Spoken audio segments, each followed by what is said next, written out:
नमस्कार दोस्तों, प्रैक्टिस वाला यूट्यूब चैनल में आप लोगों का स्वागत है। दोस्तों आज हम लोग रेलवे यूथ साइंस बुक का प्रैक्टिस सेट नंबर 33 पर इस वीडियो में बात करेंगे। तो आप वीडियो को पूरा देखिए, आपके लिए एक एक सवाल इम्पोर्टेंट है। दोस्तों आपके एग्जाम में इस वीडियो से सेम टू सेम सवाल देखने को मिलेगा, तो आप एक एक सवाल का इम्पोर्टेंट समझिए और अच्छे से तैयारी कीजिए। ओके दोस्तों, चलिए हम लोग डायरेक्ट क्वेश्चन देख लेते हैं। नेक्स्ट क्वेश्चन 1 नंबर कह रहा है कि यदि किसी सुधारात्मक लेंस की शक्ति +2 डायोप्टर हैं तो यह क्या है। 4 ऑप्शन दिया गया है, इनमें से आपको चुनकर बताना है कि यदि किसी सुधारात्मक लेंस की शक्ति +2 डायोप्टर हैं तो यह क्या है। तो यह आपको उत्तल लेंस है। तो यह क्या है दोस्तों, तो आपको उत्तल लेंस है। ऑप्शन ए जो है बिल्कुल सही उत्तर हो जाएगा। ओके, चलिए नेक्स्ट क्वेश्चन देख लेते हैं। नेक्स्ट क्वेश्चन आपको 2 नंबर कह रहा है कि किसी वस्तु का प्रतिबिंब उसके वास्तविक आकार को प्राप्त करने के लिए वस्तु को उत्तल लेंस के सामने कहां पर रखा जाना चाहिए। तो वस्तु को उत्तल लेंस के सामने 2f1 पर रखा जाना चाहिए। कहां पर रखा जाना चाहिए दोस्तों, तो 2f1 पर। ऑप्शन ए जो है बिल्कुल सही उत्तर हो जाएगा। ओके, चलिए नेक्स्ट क्वेश्चन देख लेते हैं। नेक्स्ट क्वेश्चन आपको 3 नंबर कह रहा है कि अवतल लेंस के प्रकाशीय केंद्र से होकर गुजरने वाली प्रकाश की किरण अपवर्तन के बाद डैश से निकलेगी। तो अपवर्तन के बाद बिना किसी विचलन के निकलेगी। किस प्रकार निकलेगी दोस्तों, तो अपवर्तन के बाद बिना किसी विचलन के निकलेगी। ऑप्शन ए जो है बिल्कुल सही उत्तर हो जाएगा। ओके, चलिए नेक्स्ट क्वेश्चन देख लेते हैं। दोस्तों मैं उम्मीद करता हूं कि क्वेश्चन आपको अच्छे से समझ में आ रहा है। दोस्तों अगर आपको वीडियो पसंद आती है तो इस वीडियो को लाइक कर दीजिए और कमेंट करके बताइए कि वीडियो आपको कैसे लगी। दोस्तों अभी तक आप इस चैनल को सब्सक्राइब नहीं किए हैं तो प्लीज़ इस चैनल को सब्सक्राइब कर लीजिए और बेल आइकन को भी प्रेस कर दीजिए। ओके, चलिए नेक्स्ट क्वेश्चन देख लेते हैं।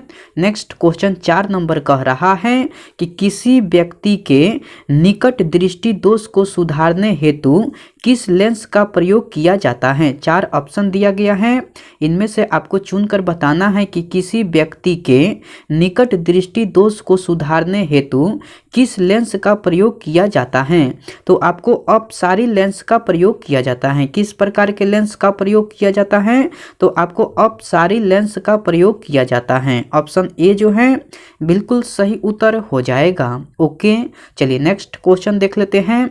नेक्स्ट क्वेश्चन आपको 5 नंबर कह रहा है कि डैश लेंस का उपयोग निकट दृष्टि दोष यानी कि मायोपिया से पीड़ित लोगों द्वारा किया जाता है। तो आपका सही उत्तर हो जाएगा अवतल लेंस का उपयोग निकट दृष्टि दोष यानी कि मायोपिया से पीड़ित लोगों द्वारा किया जाता है। किस लेंस का उपयोग किया जाता है, तो आपको अवतल लेंस का उपयोग किया जाता है। ऑप्शन सी जो है बिल्कुल सही उत्तर हो जाएगा। ओके दोस्तों, चलिए नेक्स्ट क्वेश्चन देख लेते हैं। नेक्स्ट क्वेश्चन 6 नंबर कह रहा है कि यदि किसी व्यक्ति को दूर की वस्तुएं स्पष्ट रूप से दिखाई नहीं देती हैं तो उसे कौन सा दृष्टि दोष है और इसे कैसे सही किया जा सकता है।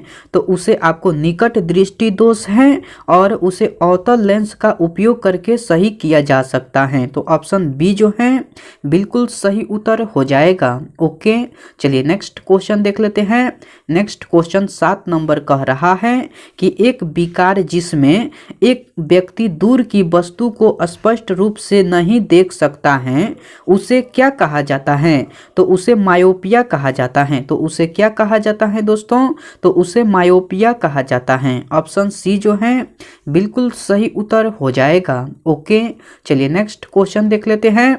नेक्स्ट क्वेश्चन आपको 8 नंबर कह रहा है कि हाइपरमेट्रोपिया से पीड़ित लोगों द्वारा डैश लेंस का उपयोग किया जाता है। 4 ऑप्शन दिया गया है, इनमें से आपको चुनकर बताना है कि हाइपरमेट्रोपिया से पीड़ित लोगों द्वारा किस लेंस का उपयोग किया जाता है? तो आपका सही उत्तर हो जाएगा उत्तल लेंस का उपयोग किया जाता है। किस लेंस का उपयोग किया जाता है? तो आपको उत्तल लेंस का, ऑप्शन सी जो है बिल्कुल सही उत्तर हो जाएगा। ओके, चलिए नेक्स्ट क्वेश्चन देख लेते हैं।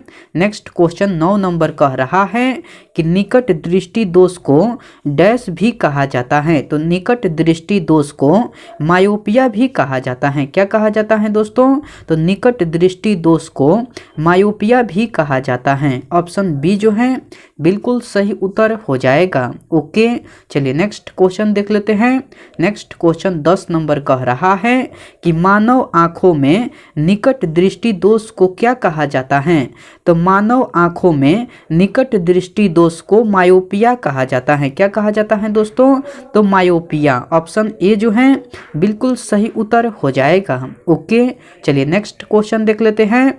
नेक्स्ट क्वेश्चन आपको 11 नंबर कह रहा है कि दूरदृष्टि दोष को इनमें से किसका उपयोग करके ठीक किया जा सकता है? तो दूरदृष्टि दोष को इनमें से किसका उपयोग करके ठीक किया जा सकता है? तो उत्तल लेंस का उपयोग करके ठीक किया जा सकता है। किसका उपयोग करके ठीक किया जा सकता है? तो आपको उत्तल लेंस का, ऑप्शन ए जो है बिल्कुल सही उत्तर हो जाएगा। ओके दोस्तों, चलिए नेक्स्ट क्वेश्चन देख लेते हैं। नेक्स्ट क्वेश्चन 12 नंबर कह रहा है कि 2 फोकस दूरियों वाले लेंस का उपयोग डैश से पीड़ित व्यक्तियों द्वारा किया जाता है। तो 2 फोकस दूरियों वाले लेंस का उपयोग आपको मायोपिया और हाइपरमेट्रोपिया से पीड़ित व्यक्तियों द्वारा किया जाता है। तो ऑप्शन ए जो है बिल्कुल सही उत्तर हो जाएगा। ओके, चलिए नेक्स्ट क्वेश्चन देख लेते हैं।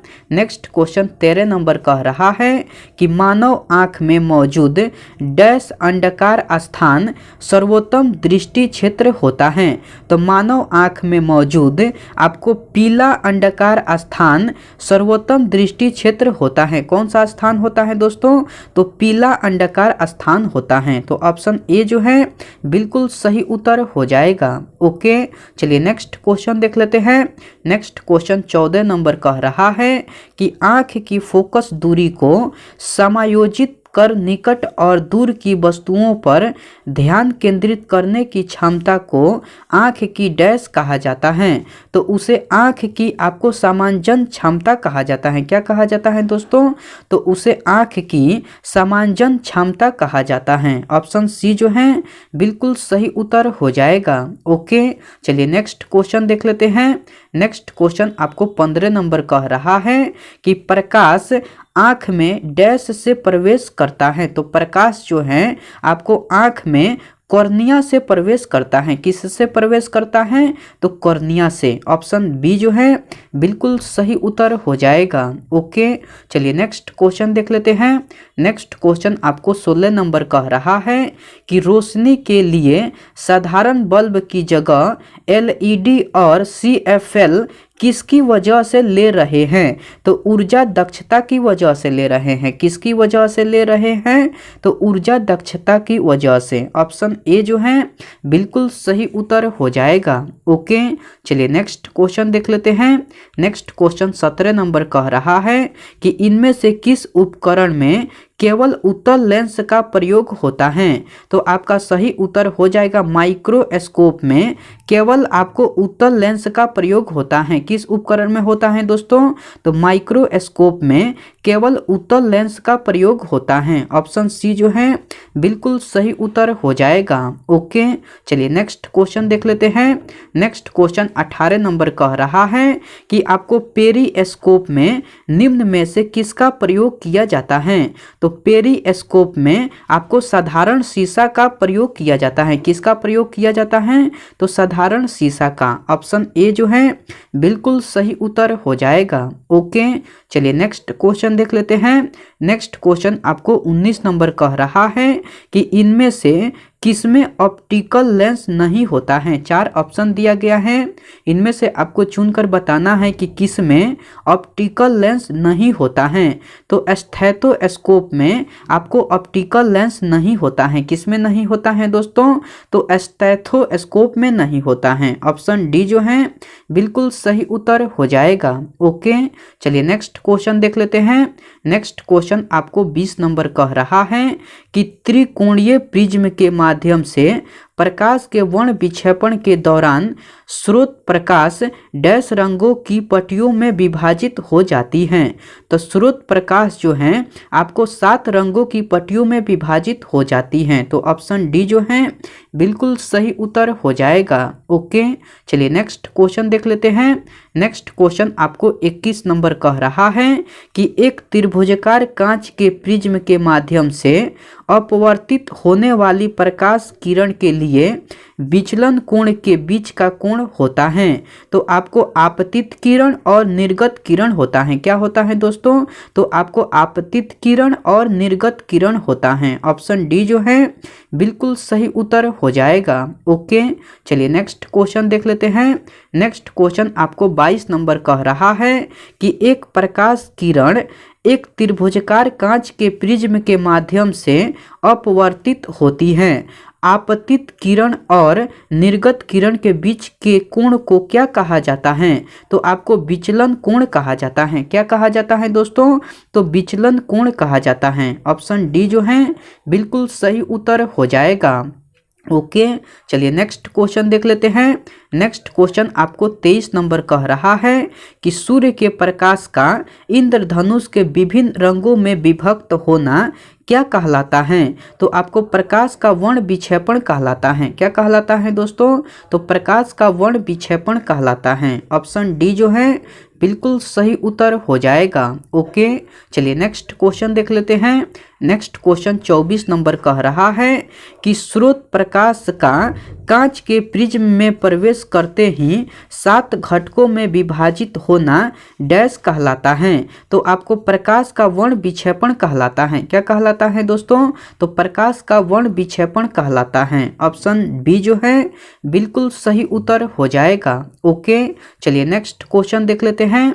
नेक्स्ट क्वेश्चन 25 नंबर कह रहा है कि प्रिज्म द्वारा इनमें से किस रंग की प्रकाश किरण का विचलन अधिकतम होगा? 4 ऑप्शन दिया गया है। इनमें से आपको चुनकर बताना है कि प्रिज्म द्वारा इनमें से किस रंग की प्रकाश किरण का विचलन अधिकतम होगा। तो आपको बैगनी का होगा। किसका होगा दोस्तों? तो बैगनी रंग का। ऑप्शन डी जो है बिल्कुल सही उत्तर हो जाएगा। ओके, आज का प्रैक्टिस सेट में इतना ही सवाल था।